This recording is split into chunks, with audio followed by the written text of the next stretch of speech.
മത്സ്യബന്ധന ബോട്ടിൽ കണ്ടെയ്നർ ഭാഗം കുരുങ്ങി വല നശിച്ചു. കൊല്ലം ശക്തികുളങ്ങര സ്വദേശി തോംസണിന്റെ ഉടമസ്ഥതയിലെ ഗ്രേസ് മറൈൻ എന്ന ബോട്ടിലാണ് കണ്ടെയ്നർ കുരുങ്ങിയത്. കണ്ടെയ്നർ കരയിലെത്തിച്ചു.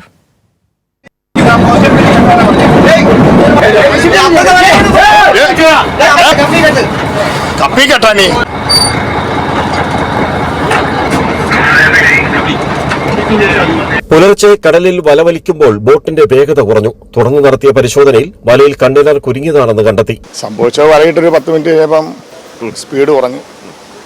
വലയെടുത്തപ്പം ലോഡ് കയറിയിരിക്കുന്നു. അടിച്ചിട്ട് പൊങ്ങി വന്നില്ല. ഇത് കടലിൽ ഏത് ലൊക്കേഷനാ? 59-19 ഈസ്റ്റ്. അപ്പോൾ തീരത്തിന് എത്ര മാറാ? 24 മാറുള്ളൂ.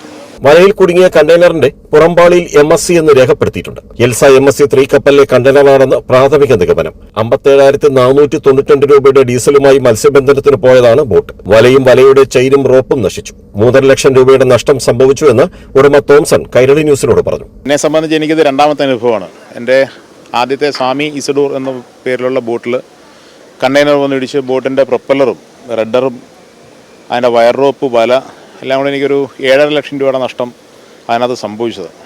ഇന്നിപ്പോൾ ഈ കഴിഞ്ഞ ദിവസം രാവിലെ മത്സ്യബന്ധനത്തിനായി ഇവിടെ നിന്ന് പുറപ്പെട്ട ബോട്ടാണ്.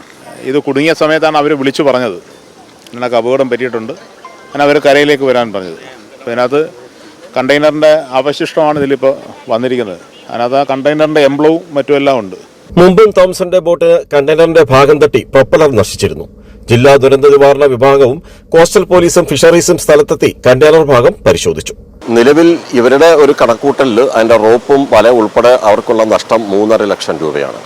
ഇതിപ്പോൾ ഈ ലക്ഷങ്ങളുടെ നഷ്ടം. ഇതിനു മുമ്പും അവർക്ക് ഇതേപോലെ നഷ്ടം സംഭവിച്ചിട്ടുണ്ട്.